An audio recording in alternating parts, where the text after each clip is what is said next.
Greetings, geeks and geekeras. It is me, I am back. This time with another Cloak and Dagger. And before I get into today's video, just want to apologize for being late. Quick little story here. I today kind of had a bad mental health day, so don't want to go into it. Nothing major, just felt in a funk. And I did one of the things that helps me get out of the funk, and that is crafting work. Yes, for those that don't know, I like to craft. And my craft of choice is like Nerf gun type movie prop stuff. Actually, for those that don't know, I have a channel dedicated to prop stuff. I mean, I'll leave a link for it, but basically I really need to reinvent that channel. It's only really got one prop thing and a couple Nerf reviews, so I'm going to reinvent that channel soon. And just as a teaser, so you know I'm actually serious,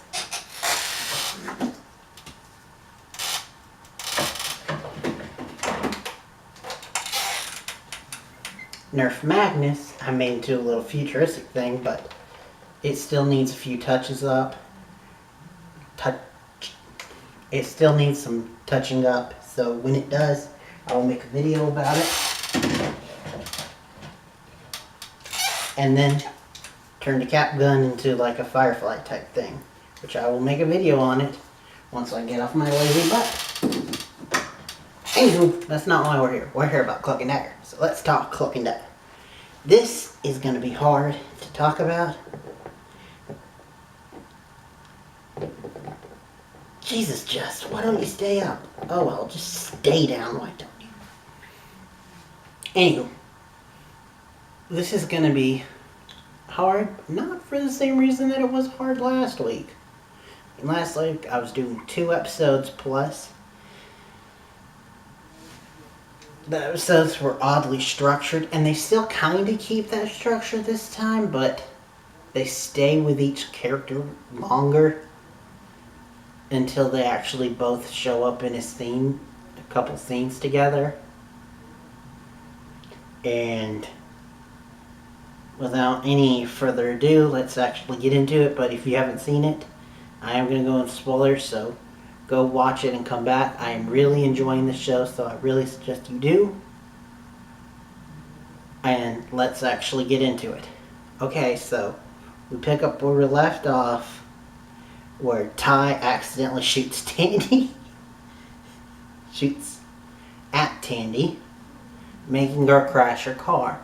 And she clearly, obviously gets a concussion, but she's on the run from the police. She hears sirens, which we find out weren't meant for her. But so she drives away, saying that she never wants to see Ty again. And she drives until the car runs out of gas, which didn't seem like it was that very far away. It was so close that she was able to walk home, or home where her mom is, to clean up. But lo and behold, while she's cleaning up, Mom finds her, finds out that she's bleeding, and before anything could happen, Detective Kira knocks on the door. I mean, I know her name is Detective O'Reilly, but she played Kira in Power Rangers, one of my faves and a personal crush. But anyway, so Detective O'Reilly, gotta get used to calling her that, knocks on the door, says that she doesn't want, that she's not looking for Tandy for criminal reasons. she's looking for Tandy because she thinks that Tandy's a victim. Because she talked to the rich douche kid. Attempted rapist. And she sees defensive wounds. He doesn't say anything about it, but she knows. So she goes to investigate and talk to Tandy, but Tandy don't want to talk to her. So Tandy, like she's known to do, runs away. And then runs and finds a bus. And it's going to take a bus out of town. And she gets on the bus, and then she sits down, and then, of course, oh yeah, she's got a concussion, so she kind of passes out. But then she wakes up, and the bus is empty. She then walks around, sees Ty as a kid with his brother, then sees Ty as an adult in this weird, like, what if representative dream scenario thing, which I will get into later. Then we flash to Ty. We go back to Ty.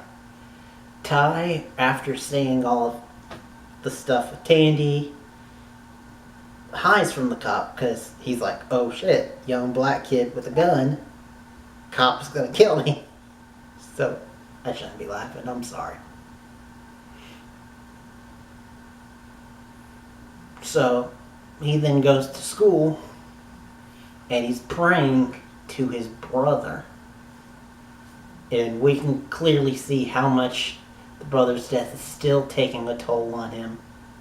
It's still hurting him hard. And he's super confused about his powers, so his maybe girlfriend or future, I don't want to say future girlfriend because in the series synopsis they say that Tandy and Ty will get together, so they say it's a romance between the two, so I don't want to say girlfriend, but like pseudo girlfriend, I guess you could say, comes up to Ty and says, do you really mean what you said? Which was one thing that I did not mention in episode 2, which was he texted her and said that he thought that he was cursed. And then he's like, yeah. And so she takes him, because it's in New Orleans, down this voodoo tourist thing that leads to this woman's grave, this famous practitioner, voodoo practitioner, takes him to her grave, and she's known to cause wishes to be on the grave. So she gets him to do it. Then she takes him home to Mama. Mama's a big into voodoo and stuff. It says he needs to take a bath. The reason why I say bath is because he needs to take a spiritual bath, which apparently, at least in this world's version of voodooism, which keep in mind is the MCU, the way to take a bath is to either be knocked upside the head till you pass out, or to take an actual bath but with a lot of special herbalistic ingredients. Which, by the way, that was a funny little note there, because he's like, where am I going to get all these specialized stuff? Then she just looks at him, and next scene we see him and pseudo-girlfriend coming home, and he's got bags from Whole Foods. Which was a good joke there. But so he takes a bath with the help of the pseudo-girlfriend, and then he goes on a little spiritual journey similar to what Tandy just did. Which first it shows her as a ballerina on the top of the Roxxon Corp building. Which, ooh boy, that means a lot, especially if you know comics. And if you've been paying attention to the 2-hour premiere. And sees her as ballerina, but then a cable from the building sign comes and goes to electrocute her, but before it can, he flashes, then he's in this pseudo scenario thing of watching her watch the company kill her father. Which, now I will go into it, both Tandy and Ty's little metaphorical spiritual journey thing, which they never really explain, yet at least, is the fact that they're seeing the other's side, like how he had a strong bond with his brother, and how he was really affected by his death, and how he wants revenge.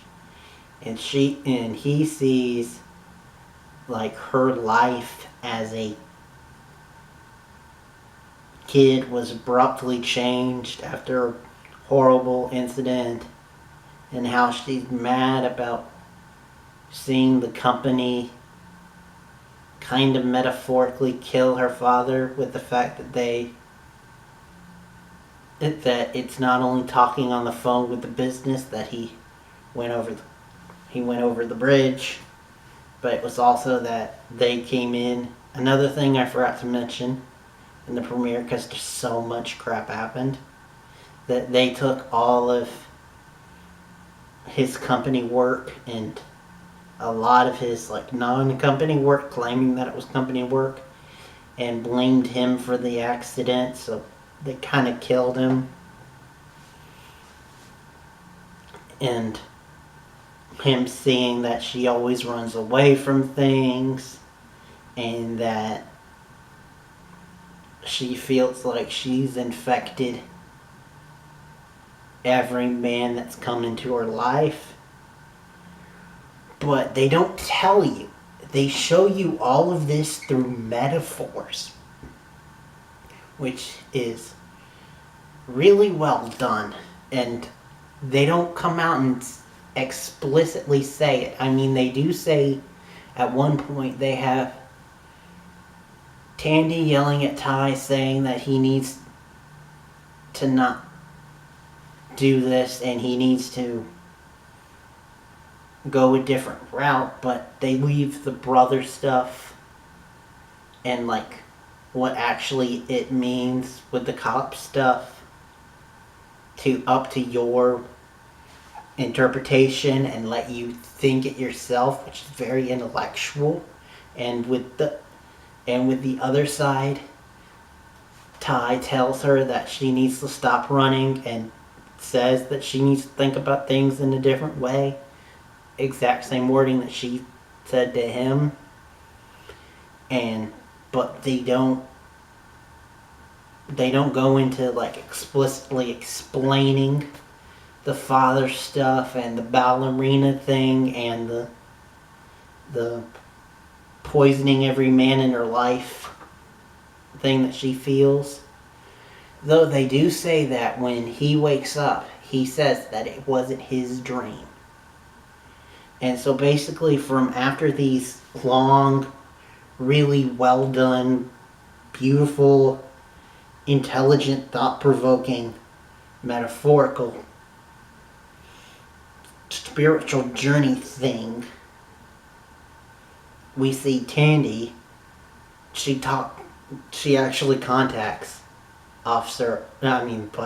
Detective O'Reilly, and she tells her the bad news, because earlier in the episode, corrupt-ass cop who killed Ty's brother comes up to her and says that he found the rich douche kid's ID on a drug addict. Like, he physically found it himself, so it looked druggy. So it looks like it was just a robbery gone wrong, which is bullshit, and she knows it. But there's nothing she can do. Her lieutenant has called a kibosh on the investigation, saying that it's all filled. That's how they leave them, which it's like, yay. And then Ty, we see him with pseudo-girlfriend talking, and that's when he says that it wasn't his dream to tell. And then he sees stained glass window from his spiritual journey thing, a church, and they talk some, trying to summarize because I've been talking for too long now. And then we see Tandy like go into her church sanctuary, which was the church that Ty just saw the stained glass thing on. And so she does her Catwoman type stuff to get into the church, the abandoned church, and Ty's already there, and he's like, we need to talk. That's where the episode went off. But I will give them one thing that I did not mention before, is I don't know if it's because now they're linked or because they heard people calling them that in their little spiritual journeys, but after like 2.5 episodes, Ty and Tandy now know each other's names. So that was one criticism that I had with the premiere. And it looks like a second one of them not spending too much time together is going to be solved next week with the fact that they said that we need to have a talk. And so they're actually going to talk. And they've kind of been talking with each other and contacting each other without really doing it in this episode. But next episode, they're actually going to do it, which is going to be cool. But I still really liked this week. I can see how some people would say that it's a slow burn and might not like it, but I love it. And I will continue to review the show. But that's it for now. Next time you see me will probably be Supergirl, where we will have the finale, and by then I will let you guys know what I will be doing after Supergirl ends. I mean, I'm still doing Cloak and Dagger and Reverie, but I might be announcing a show or two when I talk about Supergirl's finale. But that's it for now. I'm done. I was going to say something, but I totally forgot it.